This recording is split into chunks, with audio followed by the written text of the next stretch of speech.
Elvis Presley died on August 16th, 1977.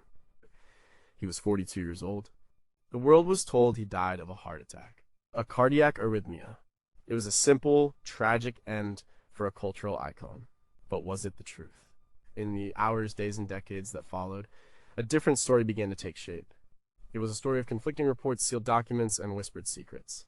A story that suggests the official narrative was a carefully constructed fiction designed to protect a legacy, a family, and perhaps even a man who was still alive. The official cause of death was listed. The case was closed. But for millions of people, the questions were just beginning. Why was his private doctor prescribing him thousands of pills? Why did the medical examiner announce a cause of death before the autopsy was even complete? Why was that full autopsy report immediately sealed by his father for 50 years? The details just didn't add up. Each contradiction, each unanswered question, points to something more complex, something deliberately hidden from public view. This isn't just about how Elvis died. It's about why we were told a story that seems to fall apart the closer you look. Number 17 was the misspelled name on his gravestone, a deliberate clue. Elvis Aaron Presley. That's his name. But if you visit his grave at Graceland, you will see something different. The large bronze marker reads, Elvis Aaron Presley. It's a small detail, a single letter. But for many, this is not a mistake. It is a message that Elvis was deeply connected to his name, especially his middle name. He was born a twin, but his brother Jesse Garon Presley was stillborn. The names were chosen to complement each other. Later in his life, Elvis became interested in the biblical spelling of Aaron. He believed it was the correct spelling and began using it. He even told his father, Vernon, that he wanted to change it officially. Oh, he wanted Aaron on all legal documents and, most importantly, on his final resting place. His family and closest friends knew this. It was important to him. So, when the gravestone was made, why did it say Aaron? The official explanation from the family has always been that Aaron was the spelling on his birth certificate, and they chose to honor that. It was a simple administrative reason, but that explanation doesn't satisfy everyone. This was Elvis Presley. His memorial would be one of the most famous in the world. Surely every detail would be checked and double-checked. A mistake of this magnitude seems unlikely, especially when it concerns something Elvis himself had been so specific about. This is where the cover-up theory begins. Some believe the misspelling was intentional. It was a signal from Elvis or his family that the body in that grave is not actually him. In this theory, Elvis faked his death to escape the crushing pressures of fame. He needed a way to let his most devoted fans know he was still out there without alerting the general public. A subtle, permanent error on his own tombstone would be the perfect clue. It's a detail that a casual observer would miss, but a true fan, someone who knew his preference for Aaron, would immediately recognize as wrong. The author Gail Brewer Giorgio, in her 1988 book Is Elvis Alive?, explored this idea in depth. She presented the gravestone as a key piece of evidence. It wasn't just a random theory, it was based on the knowledge that Elvis was planning to make the name change official. Why go to all that trouble only for your family to ignore your wishes at the most final moment? The cover-up in this version isn't about hiding a cause of death. It's about hiding a life. The misspelling serves as a permanent, quiet wink to those in the know. It says, the person you knew as Elvis Aaron Presley is gone, but Elvis Aaron Presley is still here. It transforms his grave from a place of mourning into a monument of misdirection. What if the official story about honoring the birth certificate is just a convenient excuse? Why would Vernon Presley, a man who controlled every aspect of Elvis's estate, overlook a detail so personal to his son? Could a family so dedicated to preserving his memory really make such a careless mistake on his grave marker for the entire world to see? Or was the mistake the entire point? Number 16, why did his father fire the bodyguards, who wrote a tell-all book? Just 2 weeks before Elvis died, a book hit the shelves that sent shockwaves through his world. It was called Elvis What Happened. It was written by Red West, Sonny West, and Dave Hebler. These weren't strangers, they were his close friends, his bodyguards, part of his inner circle known as the Memphis Mafia. They had been by his side for years, and then in 1976, Elvis's father, Vernon, fired them all. The official reason was cost-cutting. Vernon claimed the entourage had become too expensive. but the timing was suspicious. The bodyguards claimed they were fired because they were becoming more vocal about Elvis's destructive prescription drug use. They tried to stop him, to limit his access, and in return, they were pushed out. So they decided to write a book. They said their goal was to shock Elvis into reality, a desperate attempt to save his life. The book detailed his drug dependency, his erratic behavior, his paranoia, and his unhealthy lifestyle. It was the first time the public had seen behind the curtain. Before this, Elvis was a protected figure. His image was carefully managed. This book shattered that image. Elvis was reportedly devastated. He felt betrayed by the men he considered brothers. He couldn't understand why they would expose him like that. Here's where the cover-up theory takes hold. Many believe Vernon didn't fire them for financial reasons. He fired them to silence them. He knew they were planning to write a book, or at least that they were a threat to the carefully controlled narrative. Firing them was an attempt to discredit them, to paint them as disgruntled ex-employees seeking revenge. If the book came out, the Presley camp could simply say, "Look, these are just angry guys who got fired. They're making things up for money." The book's publication on August 1st, 1977, was a nightmare for the Presley family.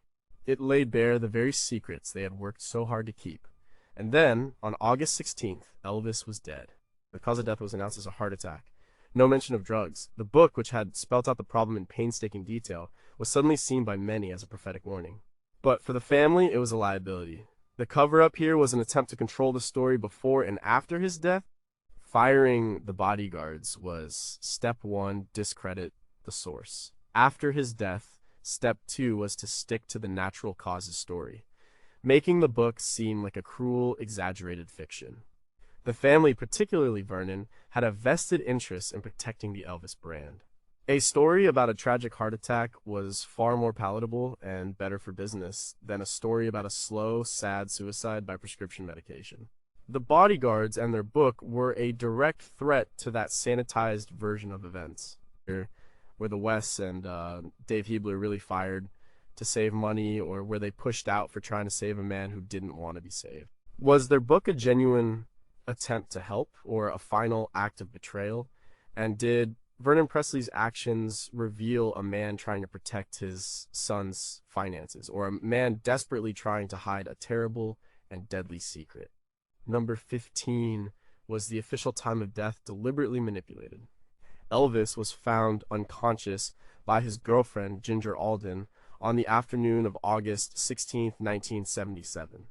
The ambulance was called at 2:33 p.m. He was pronounced dead at Baptist Memorial Hospital at 3:30 p.m. That is the official timeline, but it's a timeline that has been questioned from the very beginning. The core of the issue is when Elvis actually died.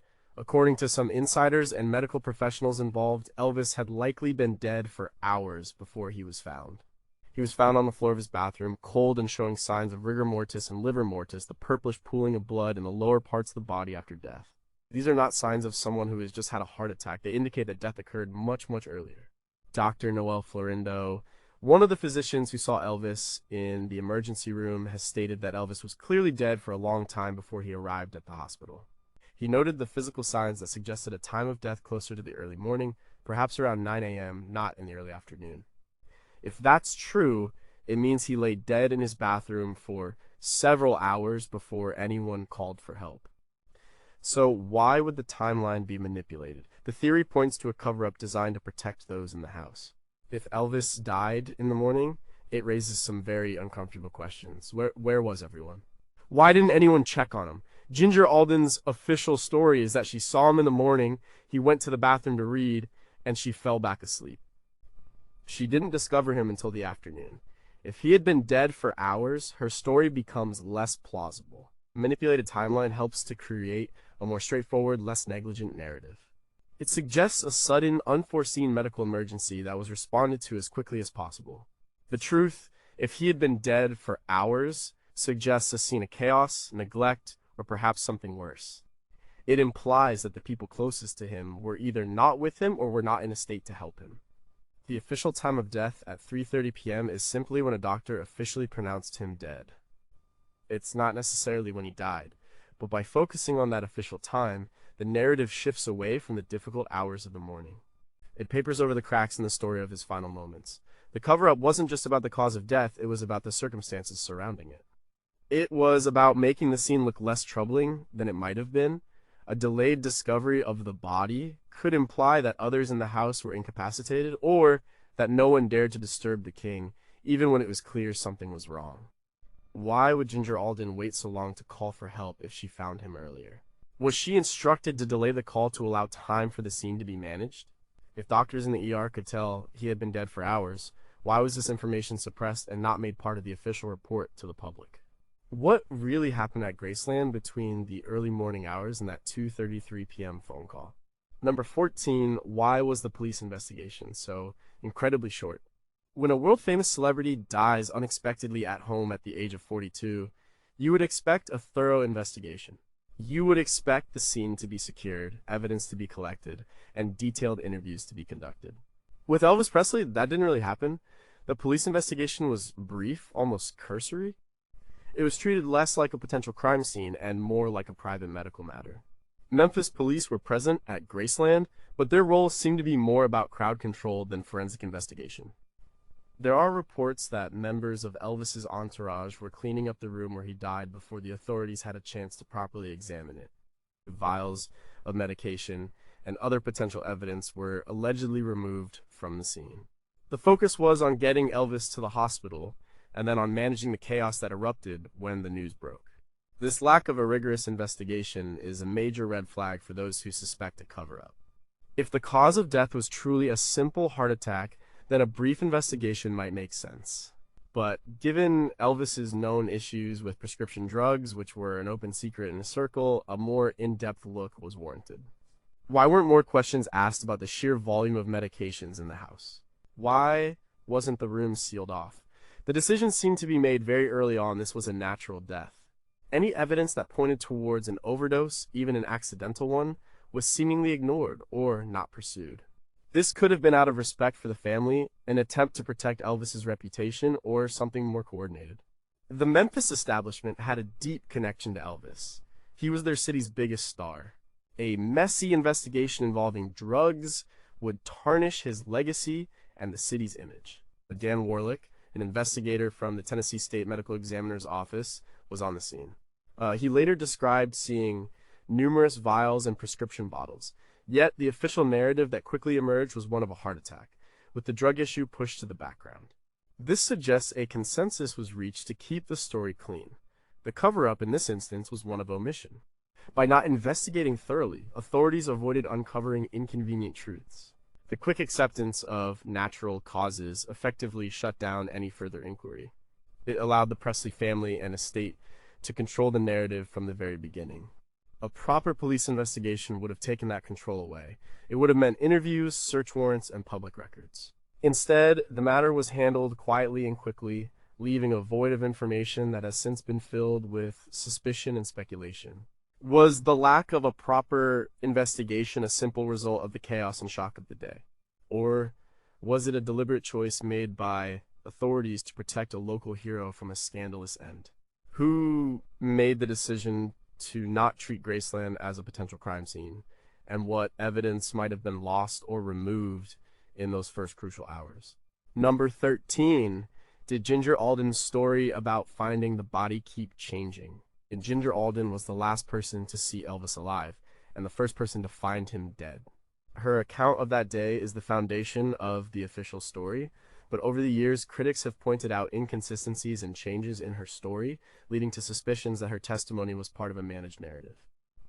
In her initial statements, and in the years immediately following his death, Ginger's story was fairly simple. She said Elvis went into his bathroom to read in the early hours of the morning. She woke up later in the afternoon, realized he wasn't in bed, and knocked on the bathroom door. When he didn't answer, she opened it and found him on the floor, unconscious. However, details have shifted. One of the key points of contention is the exact position of the body. Some accounts, including those from first responders, describe a scene that suggests Elvis collapsed violently, possibly from a sudden cardiac event while on the toilet. Ginger, however, in her 2014 book, Elvis and Ginger, described finding him in a different position, as if he had knelt down before falling forward. This small change has big implications. A more serene-looking scene is less indicative of a drug-related death spasm. There are also questions about the timing. As discussed earlier, if medical evidence suggests Elvis had been dead for hours, Ginger's claim of finding him in the afternoon becomes problematic. Why did it take so long? Some theories suggest she found him much earlier but was in a state of shock or was instructed by others in the house to wait before calling for help. The goal might have been to allow time to clean up the scene, removing any overt evidence of drug use before the authorities arrived. Another point of scrutiny is her claim that Elvis was excited about their wedding, planned for just a few days later. This paints a picture of a man with a future, making his sudden death all the more tragic and unexpected. However, members of the Memphis Mafia have disputed the seriousness of the engagement, suggesting it was more of an Elvis whim than a concrete plan. This narrative of a happy, forward-looking Elvis helps to sell the sudden heart attack story and counters the image of a man in a deep, depressive, drug-fueled decline, as portrayed in Elvis What Happened. The alleged cover-up here involves coaching Ginger Alden, the key witness, to present a version of events that was as clean and uncomplicated as possible. Her story became the official story. By sticking to a specific narrative, one of a peaceful end for a happy man D, it helped to deflect questions about negligence, drug abuse, and the true state of Elvis's health and mind in his final hours. Why would a key witness's story have inconsistencies on critical details like the position of the body? Was she pressured by the Presley family to present a specific version of events to protect Elvis's image? Did she tell the whole truth about what she saw and when she saw it? Or was her account the first and most important piece of a carefully constructed cover-up? Number 12. Why was the full toxicology report downplayed? The official cause of death was a heart attack, but what the toxicology report found tells a much different story. The lab tests on Elvis's blood and tissues revealed the presence of at least 10 different prescription drugs in his system. These included powerful opiates like Dilaudid, Percodan, and Demerol. There was also Quaalude, Valium, and a cocktail of other sedatives and painkillers. The most significant finding was a high level of codeine, an opiate to which Elvis was known to have a severe allergic reaction. The team at Bioscience Laboratories in Van Nuys, California, which conducted the tests, was shocked by the results. They concluded that the combination of these drugs, a condition known as polypharmacy, was the most likely cause of his death. It wasn't an overdose of a single illegal drug, it was a lethal accumulation of legally prescribed medications. In their expert opinion, the drugs stopped his heart. So why was this not the headline? Why did the official announcement focus solely on cardiac arrhythmia?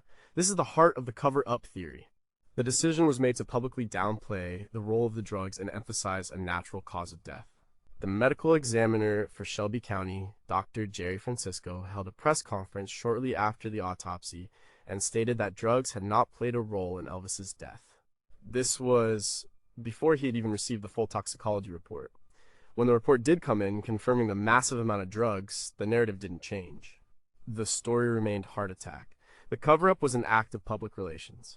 Acknowledging that Elvis died from an overdose of prescription drugs would have opened a Pandora's box. It would have implicated his personal physician, Dr. George Nicopolis. It would have confirmed the scandalous claims made in the book Elvis What Happened. It would have forever stained the legacy of Elvis Presley, recasting him from a tragic figure to a drug addict. The family, especially Vernon Presley, had a strong incentive to promote the heart attack story. It was cleaner, more dignified. It preserved the financial value of the Elvis brand. A drug death was messy and shameful. So, the toxicology report, with its damning evidence, was effectively buried under the weight of the official cause of death. It wasn't until years later, when reporters and investigators dug into the records, that the full extent of the drugs in his system became public knowledge. By then, the official story was already set in stone. Did Dr. Francisco deliberately mislead the public in his initial press conference? Who made the decision to ignore the findings of the toxicology lab? Was this a conscious effort to protect Dr. Nick from investigation and the Presley estate from scandal? Or was it a genuine medical disagreement where one doctor believed the heart condition was primary despite the overwhelming evidence of polypharmacy? Number 11. What was Dr. Nick's real role in Elvis's final years? Dr. George Nicopolis, known as Dr. Nick, was Elvis Presley's personal physician. He was more than a doctor. He was a friend, a confidant, and a constant presence in Elvis's life. He was also the man who prescribed the vast quantity of drugs that Elvis consumed. In the last year of Elvis's life alone, Dr. Nick wrote prescriptions for over 10,000 doses of sedatives, amphetamines, and narcotics for his famous patient. The official story paints Dr. Nick as a caring physician trying to manage a difficult patient. Dr. Nick himself always maintained that he was trying to control Elvis's drug intake, not enable it. He claimed that he would sometimes substitute placebos for real drugs, trying to wean Elvis off his dependencies. He argued that if he didn't prescribe the medications, Elvis would simply get them from less scrupulous sources on the street. He saw himself as managing an impossible situation, but the cover-up theory suggests something far more sinister.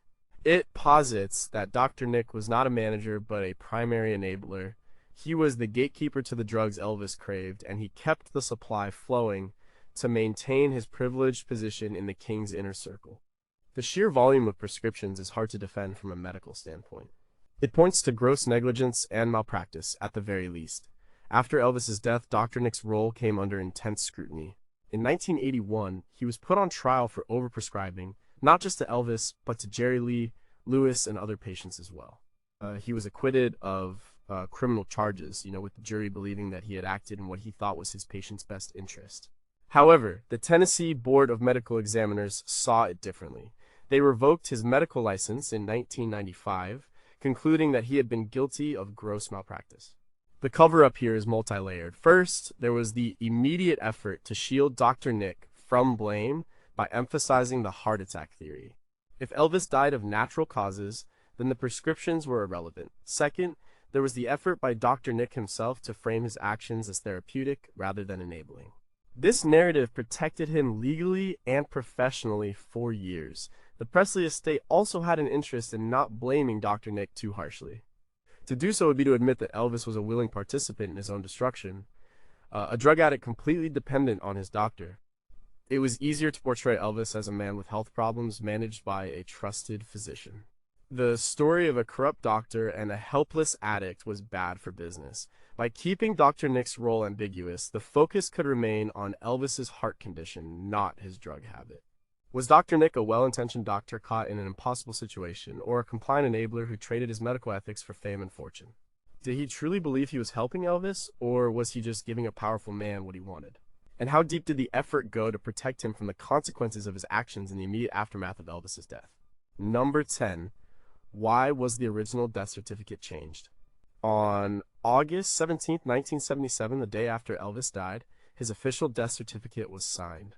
The cause of death was listed as hypertensive cardiovascular disease with atherosclerotic heart disease.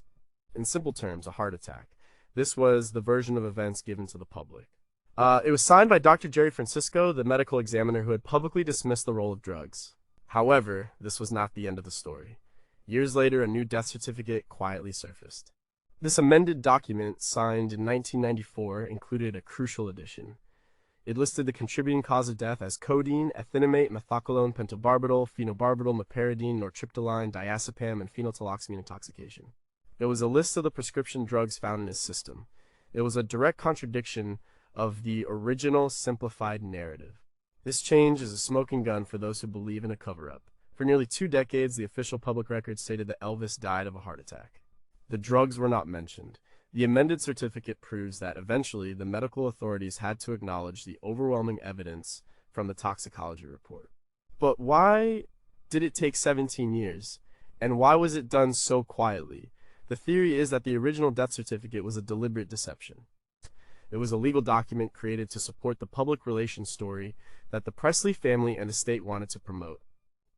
It provided the official stamp of approval for the natural causes narrative and helped to shut down further questions. Dr. Francisco, by signing it, gave the story the weight of medical authority. The cover-up was in the creation of a document that told only half the truth. It prioritized protecting a legacy over medical accuracy. The pressure on the medical examiner's office in 1977 must have been immense. The eyes of the world were on Memphis. A simple, tragic story was far easier to manage than a complex, scandalous one.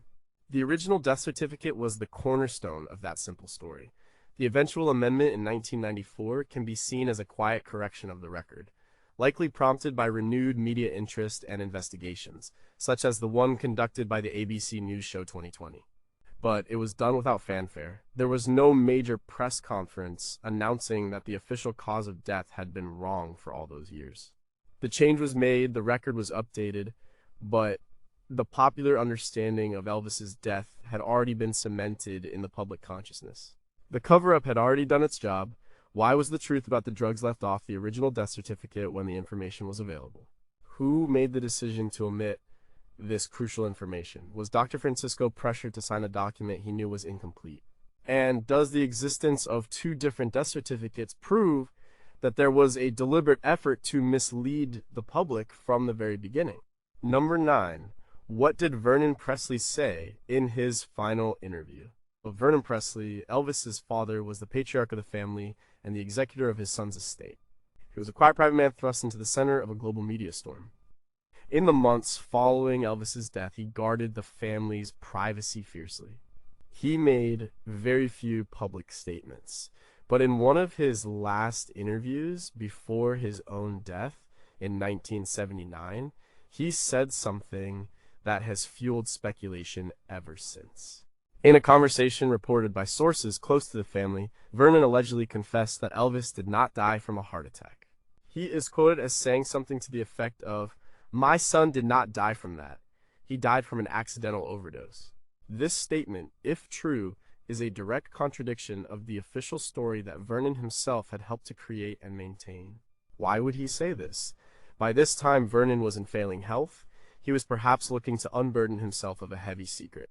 The theory is that Vernon was a key architect of the cover-up. He was the one who insisted on the heart attack narrative to protect his son's image. He was the one who had the power to seal the autopsy records. He controlled the entire message. But in a private, unguarded moment, he may have let the truth slip. This alleged confession supports the idea that the cover-up was a conscious, deliberate act. It wasn't just a series of miscommunications or medical disagreements. It was a decision made at the highest level C by Elvis's own father to lie to the world. The motive was love and protection. Vernon did not want his son to be remembered as a drug addict. He wanted him to be remembered as the king, whose heart tragically gave out. Skeptics question whether Vernon ever actually said this. The quote is secondhand, and Vernon was not alive to confirm or deny it. It could be a rumor that has grown into a legend, but for believers in the cover-up, it fits perfectly.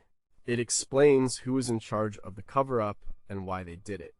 Vernon, the grieving father, made a choice to protect his son's legacy, even if it meant hiding the truth about his death. His supposed confession was a final, quiet admission of the lie he had helped construct. If Vernon did admit to an overdose, it would reframe everything. It would mean the official story was a known fiction from day one. It would also suggest a deep, personal conflict within the man who had to bury his son and then immediately begin the work of curating his memory. Did Vernon Presley truly confess that his son died of an overdose? If so, why did he spend the last 2 years of his life publicly upholding the heart attack story? Was this a deathbed confession, an attempt to set the record straight before it was too late? Or is it just another unsubstantiated rumor in the mythology of Elvis's death? Number 8. Why was the autopsy report sealed for 50 years? This is perhaps the most compelling piece of evidence for a cover-up. Shortly after Elvis's death, Vernon Presley took an extraordinary legal step.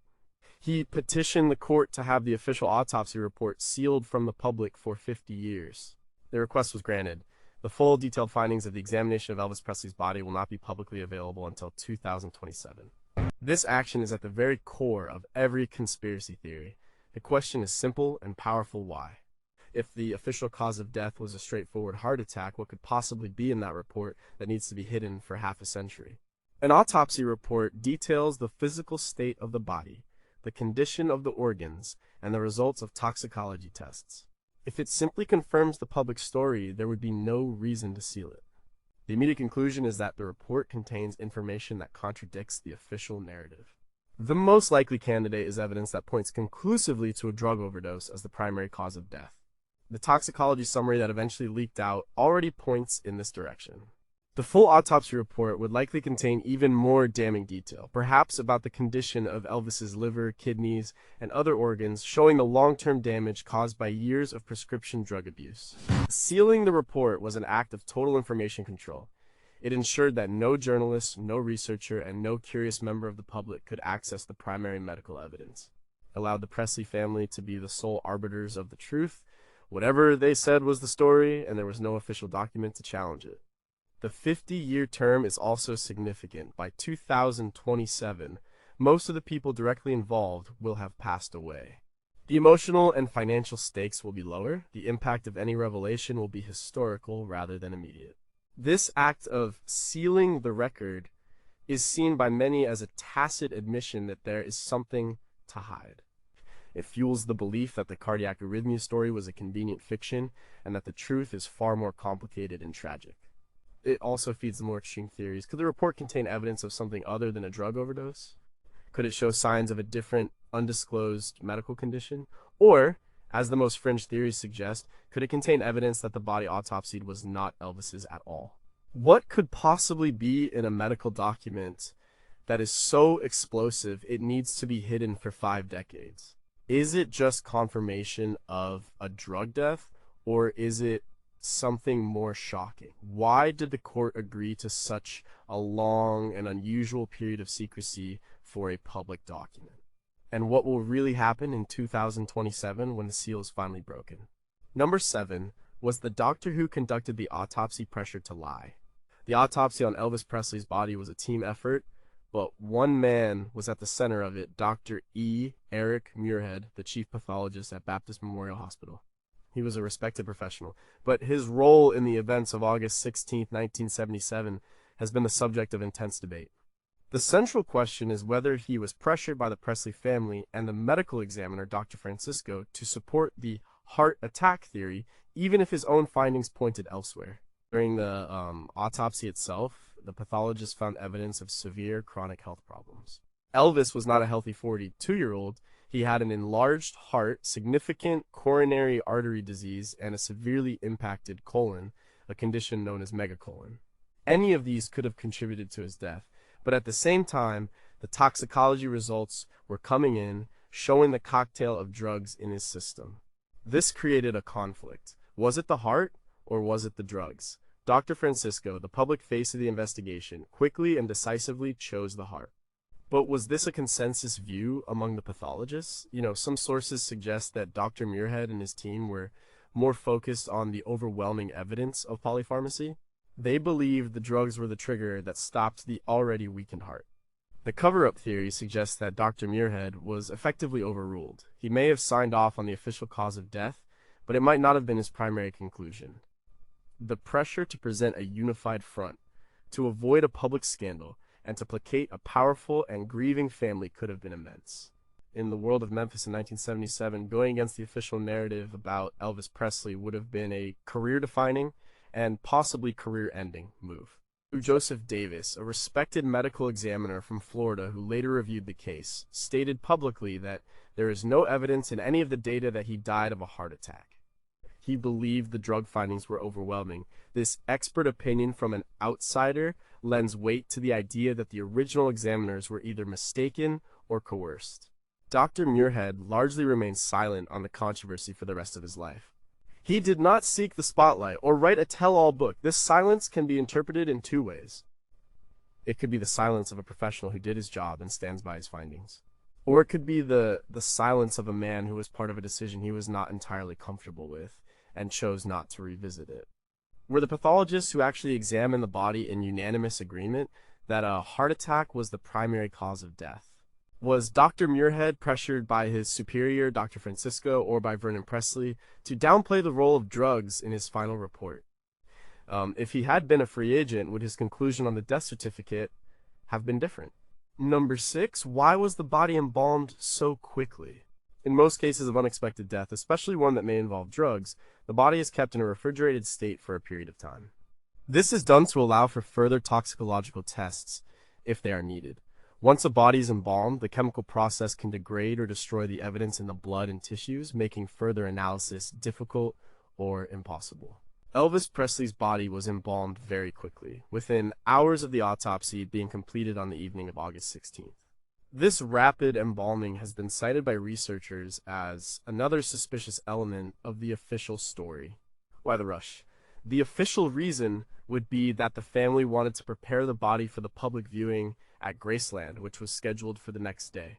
Thousands of mourners were already descending on Memphis, and the pressure to have a funeral was enormous. From this perspective, the quick embalming was a logistical necessity. However, the cover-up theory offers a more cynical explanation. of embalming the body so quickly effectively destroyed any chance for a second opinion. It locked in the initial findings. If anyone later questioned the cause of death and wanted to exhume the body for further testing, the process would be compromised by the embalming fluid. It was a way of making the initial autopsy the final word permanently. This act, seen through a suspicious lens, looks like the deliberate destruction of evidence. It ensured that the story told on August 16th could never be conclusively challenged by new medical tests. This fits neatly with the other elements of the alleged cover-up: the quick announcement of a cause of death, the downplaying of the toxicology report, and the sealing of the autopsy records. Each step seems designed to close the book on the case as quickly and definitively as possible. Maurice Elliott, the funeral director who oversaw the embalming, has spoken about the process, but the decision to proceed so quickly was not his. That order would have come from the family, specifically Vernon Presley, in consultation with the authorities. The speed suggests that there was no consideration given to the possibility of a follow-up investigation. The decision was made, the case was closed. Was the quick embalming simply a practical matter to prepare for a massive public funeral?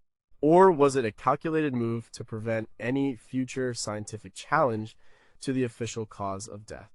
Who gave the final order to embalm the body, and did they understand the forensic implications of their decision? Could further tests on an unembalmed body have told a different story about how Elvis Presley died? Number 5, what happened to the first responders' initial reports? The first people to see the scene at Graceland, aside from the family, were the paramedics from the Memphis Fire Department. They were the ones who carried Elvis's body out. Their initial impressions and reports are crucial, first-hand accounts of the scene. Yet, their stories have often been relegated to the background in favor of the official narrative shaped by doctors and family members. One of the paramedics, Ulysses Jones, has stated in interviews that Elvis was clearly gone long before they arrived. He described the scene as one where it was obvious they were dealing with a death, not a medical emergency. This aligns with the medical evidence that Elvis had been dead for hours. This first-hand testimony directly challenges the official timeline that suggests a sudden collapse and a frantic, but ultimately futile, rescue attempt. Furthermore, there are rumors and reports that the initial written logs and reports from the first responders were either lost, altered, or suppressed. In a high-profile case like this, every piece of paper becomes a historical document. The fact that there is ambiguity about the first official records from the scene is another red flag. These reports would contain the unvarnished observations of the paramedics and firefighters, the position of the body, the state of the room, any pill bottles or paraphernalia they might have seen. The cover-up theory suggests that these initial raw accounts were too problematic. They may have contained details that contradicted the clean story that was being constructed. For example, if a paramedic's report described the scene in a way that clearly pointed to a drug overdose, that report would be a direct threat to the heart attack narrative. It would be easier if such a report were to disappear or be officially revised. The focus was immediately shifted to the hospital and the medical examiner's office. They became the official sources of information. The paramedics, who were the first real witnesses, were largely forgotten. Their voices were not part of the official press conferences. This control of information is a classic element of any cover-up. By sidelining the initial witnesses, you can more easily shape the story. Did the paramedics on the scene file reports that conflicted with the official story later told by the authorities? Were these reports deliberately suppressed or altered to fit a predetermined narrative? If we could read the original unedited logs from that day, what would they tell us about the state of the room and the body when they were first discovered by outsiders? Number 4, why was there so much confusion about the black box? One of the more enduring and mysterious stories from the day Elvis died involves a small black medical bag or black box. This bag allegedly belonged to one of Elvis's doctors and was said to contain an emergency supply of drugs. According to some accounts, this bag disappeared from Graceland in the chaotic hours after Elvis's body was discovered. The story goes that this bag contained the very drugs that Elvis might have taken in his final hours, including powerful opiates. If this bag was at the scene and then removed, it constitutes a clear case of tampering with evidence. It would be a deliberate act to hide the extent of the drugs that were available to Elvis at all times. Different people have been associated with this bag, and the stories are often conflicting. Some say it was Dr. Nick's bag. Others say it belonged to another doctor who had treated Elvis. The importance of the story is not necessarily who owned the bag, but the fact that it was allegedly removed from the scene before police and investigators had a chance to examine and catalog its contents. This alleged removal of evidence is a crucial part of the cover-up theory. It suggests a conscious effort by someone in Elvis's inner circle to sanitize the death scene. They knew that a bag full of narcotics found next to the body would make it impossible to sell the heart attack story. So, the bag vanished. Like many stories surrounding Elvis's death, the details are murky. There is no definitive proof that this bag existed or that it was removed. It has become part of the mythology of that day. But it is a story that has persisted for decades, told by various insiders and researchers. It points to a level of panic and coordination among the entourage to protect Elvis and themselves even in death. The disappearance of the bag, if it happened, was one of the first acts of the cover-up, taking place before the ambulance had even left the driveway. Did a medical bag containing powerful drugs disappear from Graceland on the day Elvis died? Who would have had the motive and opportunity to remove it from the scene? If it was found by police, would it have changed the entire direction of the investigation from a medical inquiry to a criminal one? Or is the story of the missing black box just a myth created to add another layer of intrigue to an already complex story? Number 3 was the heavy coffin, a sign of something else. The funeral of Elvis Presley was a massive event. His bronze coffin was carried by a group of his closest friends and family, including his cousin Billy Smith and members of the Memphis Mafia. In the years that followed, a strange detail emerged from the accounts of the pallbearers. They claimed the coffin felt unusually heavy. The coffin itself was a substantial, top-of-the-line model, weighing several hundred pounds on its own. While Elvis's body weight at the time of his death was estimated to be around 250 pounds. But the pallbearers, men who knew Elvis's size and strength, felt that the combined weight was more than they expected. It felt, according to some reports, closer to 900 pounds. This has led to one of the most famous and persistent conspiracy theories that the coffin did not contain Elvis's body. The theory, popularized by Gail Brewer Giorgio and others, suggests that the coffin was extra heavy because it contained a wax dummy of Elvis, along with a sophisticated air conditioning unit to keep the dummy from melting in the hot Memphis sun. This theory is a cornerstone of the belief that Elvis faked his death. In this scenario, the funeral was a piece of theater. The heavy coffin was necessary to sell the illusion. The real Elvis, having escaped his life of fame, was watching from afar. While this sounds far-fetched, it is presented as another piece of a puzzle that doesn't fit together. Why would multiple people comment on the unusual weight? Was it just their imagination clouded by grief and the heat of the day? Or did they physically feel something that was out of the ordinary? The cover-up, in this version, is the most elaborate of all. It's not about hiding a cause of death, it's about faking the death itself. The entire event, the discovery of the body, the autopsy, the funeral, was a meticulously staged performance. The heavy coffin is presented as a clumsy mistake and an otherwise well-executed plan, a detail that gave the game away to those who were physically involved. Is there any rational explanation for why the coffin would have seemed so unusually heavy to the men who carried it? Could their perception have been distorted by the emotional weight of the day? Or does the weight of the coffin point to the most incredible cover-up of all that Elvis Presley never died in the first place? Number 2, did the media willingly participate in the cover-up? When a story as big as the death of Elvis Presley breaks, the media plays a crucial role. They are the ones who disseminate the information to the public. But what if the media, either knowingly or unknowingly, helped to perpetuate a cover-up? In the hours and days after Elvis's death, the press was largely reliant on a few official sources: the Presley family, the Memphis police, and the medical examiner's office. These sources were all promoting the same narrative, a tragic and unexpected heart attack. The media reported this story widely. It became the accepted truth. The theory here is that the media was too willing to accept the official line. There was a lack of critical investigation in the early stages. The reporters who were on the ground in Memphis were caught up in the emotion and chaos of the event. It was easier to report the official statements than to dig deeper and ask uncomfortable questions. Some researchers argue that there was a kind of gentleman's agreement to protect the image of Elvis. He was an American icon. The story of a drug overdose was seedy and unpleasant. The heart attack story was tragic but noble. The media may have subconsciously or even consciously chosen to report the more palatable version of events. It wasn't until years later that investigative journalists began to seriously challenge the official story. Shows like 2020 and various print journalists started to uncover the details of the toxicology report, the inconsistencies in the timeline, and the strange circumstances surrounding the autopsy. But by then the damage was done. The initial story had been told and retold so many times that it had become fact in the public mind. The cover-up, in this sense, was not just orchestrated by the family, it was enabled by a media that failed to be skeptical. They took the information they were given and broadcast it to the world without the necessary scrutiny. This is not to say it was a malicious conspiracy by the press, but rather a failure of the journalistic process in the face of a massive emotional news event. They became part of the storytelling machine rather than objective observers of it. Did the media in 1977 ask enough hard questions about the official cause of death? Were they too deferential to the Presley family and local authorities? How much did the desire for a clean story about an American icon influence the way the news was reported?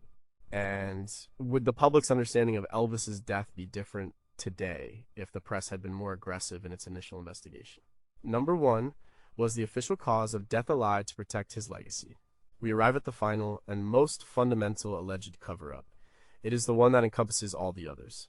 The theory is that the official cause of death, cardiac arrhythmia, was a deliberate lie, a fiction created for one simple reason: to protect the legacy and financial empire of Elvis Presley. This theory ties everything together. The downplayed toxicology report, the sealed autopsy, the quick embalming, the compliant medical examiner, the changed death certificate, and the family's control over the narrative all point to a single, coordinated goal. That goal was to erase the story of a middle-aged man who died on his bathroom floor from a lethal cocktail of prescription drugs and replace it with the story of a king whose heart just gave out. A drug death would have been a commercial and public relations disaster in 1977. It would have tarnished his image forever. It would have complicated the marketing of his music and his memory. It would have led to lawsuits, investigations, and a legacy defined by addiction. A death from natural causes, however tragic, was clean. It allowed Elvis to be remembered as a victim of fate, not of his own habits. And Vernon Presley, as the head of the estate, would have been at the center of this decision.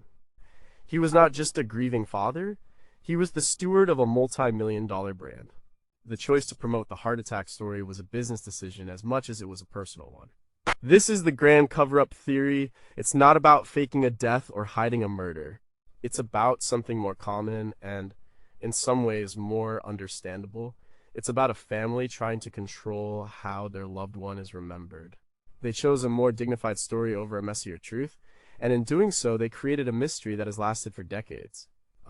All the other strange events and unanswered questions are simply the fallout from this one original lie.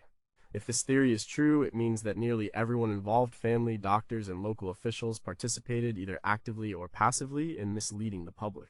It was a cover-up born of love, grief, and money. It was a cover-up designed to preserve the magic of the king, even if it meant hiding the frailties of the man. Was the entire official story of Elvis's death a carefully managed public relations campaign? Did a small group of people make a conscious decision to lie to the world to protect the legend? And if the official cause of death was indeed a cover-up, what does that say about the difference between the public image of our heroes and the private reality of their lives?